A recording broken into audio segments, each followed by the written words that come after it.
Sorry guys, we did a minute.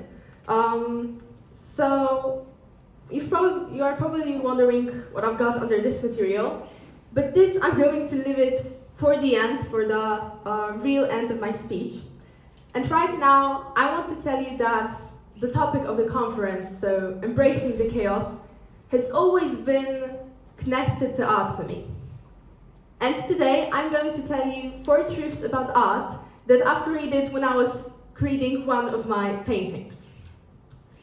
And the first truth that I'm going to start with is that art is a 33-meter cave, and you are a Neanderthal. And all of us will have to imagine a situation. So 75,000 of years ago, a few Neanderthals decided to go down a 33 steep and narrow cave. And this cave was named La Roche-Cotard, and it was located at the southwest of Paris, in my favorite country, France. But what's also really interesting about this cave is that this is the place for one of the oldest pieces of artwork ever. And those Neanderthals, those days, didn't really have a quite easy life, because those days, going a cave like that meant facing a lot of risks. From risks of going to, firstly, dark places, then facing predators, losing the time they could have for creating, for example, shelters, but also facing injury risks and potential death. But those Neanderthals still decided to go those 33 meters down and create those engravings. Because this is the art they created, this is the oldest art ever that they had. And you might also wonder, why do we really reflect those Neanderthals, and why art is a 33-meter cave? And what does it really mean to embrace the chaos? So when I was reading about embracing the chaos, when I was reading Cambridge definitions and Oxford definitions, and I liked the Cambridge definition the most, I read that embracing the chaos meant not really getting rid of it, not really stopping it, but rather welcoming it and hugging it really closely to your chest. Because to embrace means to hug and means to welcome. And the chaos in the context of art would mean to face all the fears that come with creating art. Because, let's be honest, creating art isn't really easy and isn't really romantic. Because social media shows us this one particular depiction of art creation, that someone goes up to a desk, lights up the candle and plays jazz.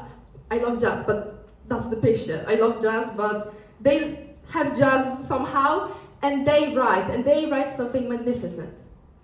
But what is the real truth about art is that when we sit in front of a blank canvas, we all face all kinds of fears.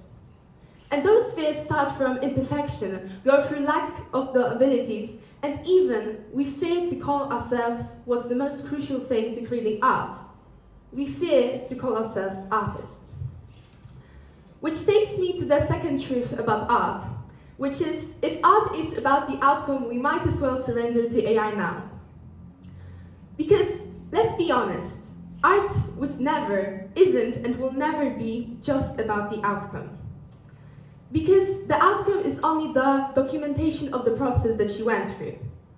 Because every time you sit in front of a painting, you sit in front of a blank canvas, you allow yourself to listen to your own needs. And, for example, the need to make that specific brushstroke, or to cover that specific mistake. And you also face the possibility that what you accomplish at the end may be far away from what you wanted to do, and you may not be really satisfied at all. But taking those fears and facing this possibility that you may not be satisfied is the process. And the process is the crucial thing in it. And now the first truth, which is my favorite truth when I was writing it, and it is that Van Gogh was just a psychopath who chopped off his ear. And I know that Van Gogh was a great painter, and the fun fact is that he painted over 900 paintings. But if you really thought about it, and really looked at it closely, the truth is that Van Gogh was just a man, And he was a man who was lost and he was scared, which led him to chopping off his ear and being sent to a psychiatric isle in France. And all of this, led him to creating one of the most special and beautiful paintings that he created, The Starry Night, which portrays the vision of the chaotic sky in the psychiatric isle he stayed in. Second painter, Edvard Munch, and his painting The Scream, it didn't show something perfect, it showed the existential crisis that Edvard Munch went through. And the last painting, by Pablo Picasso, Guernica, which is an abstract painting, but it is supposed to portray the brutal and macabre parts of life by showing Spanish War. And the fact that I'm telling you this isn't just to show you some famous painters. It is to show you that those famous painters didn't really become known by everyone because of creating something perfect or creating something that was beautiful. They got famous for creating something that was unique and for taking all of the fears and all of the bad parts of our lives and turning them into art. And the last truth about art is that art isn't about painting, but a blank canvas is the best birthday present. And here I want to tell you why painting is so important to me and why I was mentioning only Van Gogh or Pablo Picasso. And it is because painting has been a massive part of my life for a few years. Because my grandma introduced me to painting around 4 or 5 years ago, I'm not sure now. And my grandpa has handmade me my first easel that I've ever gotten. And I've been painting on it since. And since then, painting wasn't just a hobby or wasn't something that I was doing for school or to show my friends.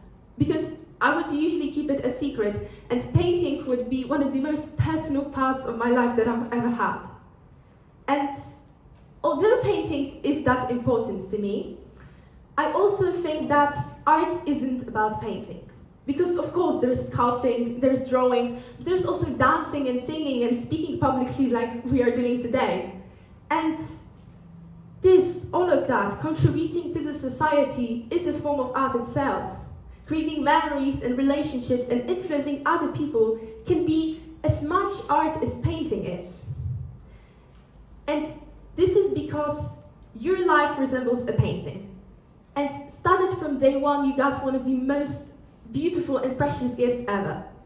You became a painter. And every day you put carefully more and more layers, covering your own mistakes and putting on your own brush strokes. And all of this means that you are an artist. And only those of us who really take our fears and face the uncertainty that we have in yourselves will create the most unique and beautiful painting out of all of us. And I want to show you what I've got under this material, and we actually went through a lot by putting in it, like really putting it here. And, okay, wait, okay, it's not even, it doesn't matter, it's chaos, right? Okay, so, this is the handcrafted easel that my grandpa made for me, and it went through a lot. I got it on Christmas, I was painting on it, so I'm sorry it's not perfect. But there's also a big and blank and beautiful canvas, and this is for you to get out to this world, to embrace your chaos, and to create something unique. Thank you.